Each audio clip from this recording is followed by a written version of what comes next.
He would remember the sound of the boy's voice for the rest of his life. Not loud, not demanding, just small and shaking in the wind, saying the words that would pull him toward a truth buried deeper than any grave on the prairie. Please follow me home. The wind dragged across the open range like a restless ghost that evening, sweeping dust through the crooked streets of Briar Hollow and rattling the loose shutters of tired storefronts. The town sat quiet beneath a bleeding sunset, amber lights stretching long shadows over warped boardwalks and hitching posts worn smooth by decades of passing riders. Silas McCall rode in slow, his horse's hooves striking the dirt in steady rhythm, his posture straight but heavy with the weight of too many lonely miles. Folks who knew him, and there weren't many who truly did, called him a drifter, a ranch hand, a man who worked hard, spoke little, and disappeared before roots could take hold. He had seen droughts split the land open, watched good men fall to greed and bad luck, and learned the hard lesson that getting involved in other people's troubles usually brought nothing but more trouble of your own. The sun dipped lower, painting the sky in bruised shades of crimson and gold, when the whisper reached him, thin as smoke. Please follow me home. Silas stilled in the saddle, his sharp eyes narrowing beneath the brim of his weathered hat. At first he thought the wind was playing tricks on him, but then he saw him, a little boy standing near the old water pump at the edge of town. He couldn't have been more than 8.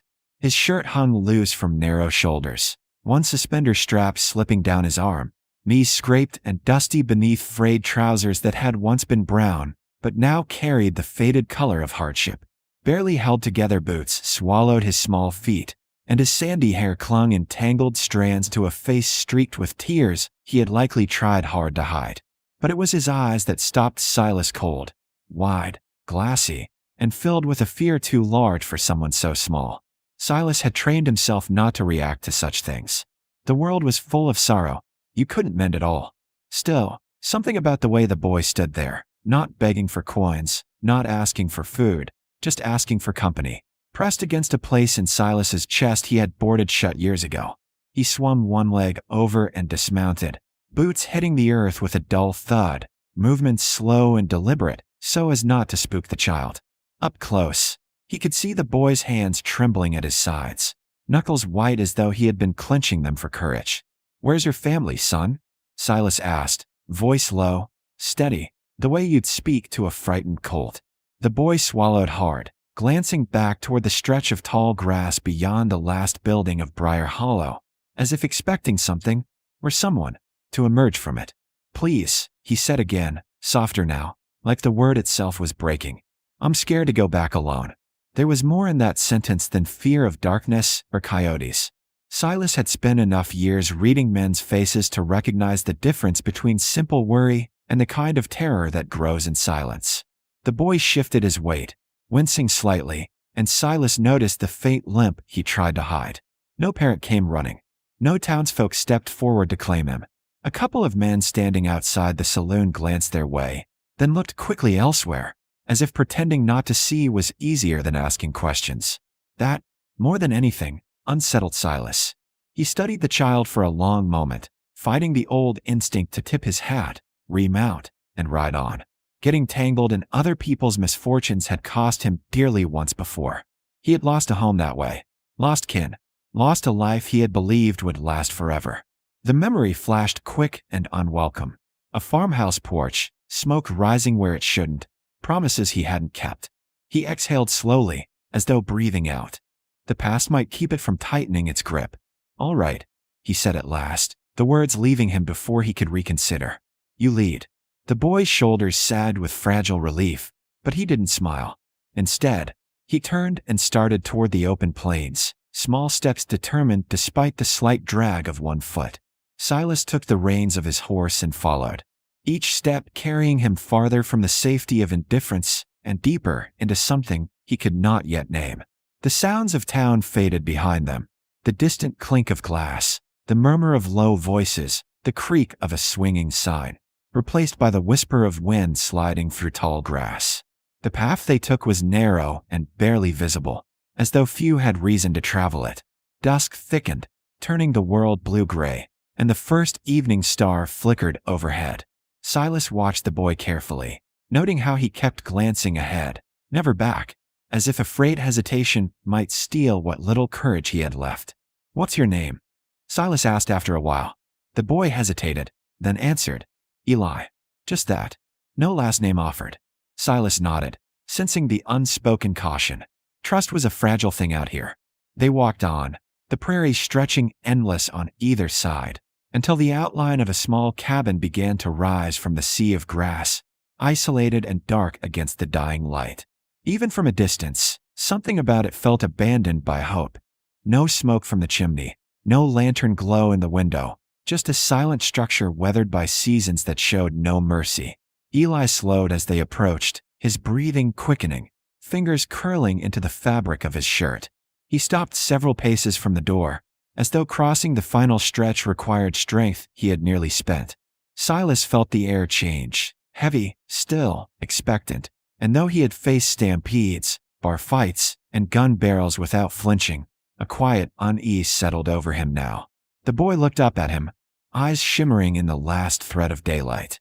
"He's inside," he whispered, voice trembling with something deeper than fear. And in that moment, before Silas even touched the cabin door, he understood one thing with sudden, chilling clarity. Whatever waited beyond that threshold was about to change the course of his life in ways he had spent years trying to outrun. The cabin door groaned as Silas McCall pushed it open, and the smell inside told him the truth before his eyes fully adjusted. Sickness, stale air, and the quiet desperation of people forgotten. A single oil lamp flickered weakly on a table, casting thin light across rough plank walls, and a floor littered with empty buckets and scattered bottles. On a narrow cot near the back lay a man barely clinging to life. His skin was pale beneath a heavy sheen of sweat, his beard untrimmed, his breathing shallow and uneven. Each inhale sounded like it had to fight its way in. Little Eli hurried past Silas and grabbed the man's limp hand. "That's my pa," he whispered, his voice breaking. "He won't wake up. I tried real hard." Silas stepped forward and knelt, pressing 2 fingers gently to the man's neck. The pulse was weak, frighteningly weak, but still there. Fever burned through him. Dehydration had hollowed his features. This wasn't a man who had given up. This was a man who had run out of strength. "How long?" Silas asked quietly. 5 days, Eli answered. "Maybe more. I've been giving him water when he can swallow it. I wanted to Briar Hollow for help, but they told me not to come back. Said Pa made his own trouble." Silas's jaw tightened. He didn't ask more, not yet. The state of the cabin said enough. The near-empty food sack in the corner. The woodpile reduced to scraps. This family hadn't just been unlucky. They'd been abandoned. "All right," Silas muttered, rising to his feet. "We ain't letting him slip away." He grabbed the empty buckets and stepped back into the cool night air, hauling fresh water from the well outside. He moved with steady purpose, the way he had during long cattle drives when hesitation meant loss. Back inside, he cooled the man's burning skin with damp cloths and carefully poured small amounts of water past cracked lips. Most spilled at first, but some went down. A good sign. From his saddlebag, Silas pulled the few supplies he carried: dried willow bark for fever, clean bandages, a small tin of salve. He worked through the night without rest, tending the fever, forcing sips of water, adjusting blankets when chills set in. Eli stayed close at first, watching every move with wide, anxious eyes, until exhaustion finally claimed him. The boy slumped sideways near the hearth, still clutching his father's sleeve. Silas gently lifted him onto a folded blanket and draped his coat over the small frame. The cabin fell quiet except for the slow crackle of dying embers and the strained rhythm of breath from the cot. Hours stretched long, measured only by the trembling flame of the lamp. Just before dawn, the fever began to break. The man's breathing evened out, no longer jagged and desperate. His fingers twitched faintly against the blanket. Silas leaned back in the wooden chair beside the bed, fatigue settling deep into his bones, but relief steady in his chest. Pale gray light crept through the window as morning arrived. Eli stirred awake and scrambled to his father's side just as the man's eyelids fluttered open. Confusion clouded his gaze, then recognition. "Eli," he whispered hoarsely. The boy burst into tears of relief, gripping his father's hand. Silas stood and stepped back, intending to slip outside and give them space. But a weak voice stopped him. You helped us." Silas paused at the door, turning slightly. The man's tired eyes held gratitude and something heavier. "Why?" he asked. The question lingered in the soft morning light. Silas adjusted his hat, his gaze drifting toward the horizon beyond the window. Memories stirred, of a time when his own family had needed help and found none. His voice was quiet when he answered.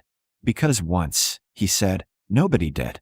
And though the man had woken and the worst had passed, Silas could feel it settling in his gut.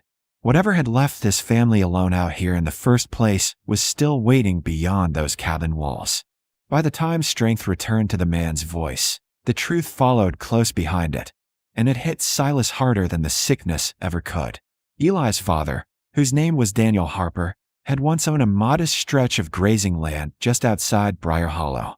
Years earlier, several powerful ranchers had accused him of cattle theft after a harsh winter thinned their herds. There had been no proof, no fair hearing, only whispers, pressure, and a sheriff too indebted to stand against men with money. Branded a thief, Daniel lost his land, his reputation, and the trust of the town in a matter of days. Rather than risk violence against his young son, he withdrew to the lonely cabin on the edge of the plains, surviving on scraps of work no one else would take. When illness struck, no one came. Not because they didn't know, but because they chose not to. As Daniel spoke, Silas felt old wounds reopen. The names he heard were familiar. They were the same kind of man who had once forced his own family off their ranch with lies dressed up as law. He had ridden away from that past, telling himself it was easier not to fight battles already lost.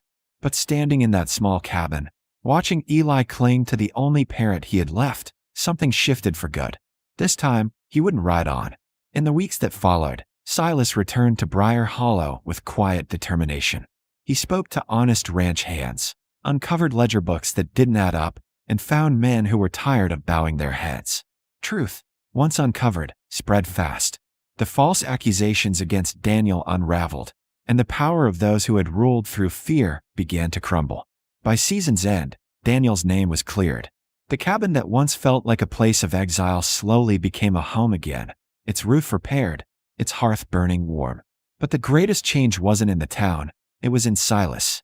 The drifter who had sworn never to put down roots found himself staying through winter, then spring, teaching Eli how to ride, helping Daniel rebuild what had been taken. And on quiet evenings, when the wind rolled softly across the prairie, Silas would sometimes think back to that trembling voice in the street. "Please follow me home." A small request, a simple choice, yet it had led him not only to injustice, but to redemption.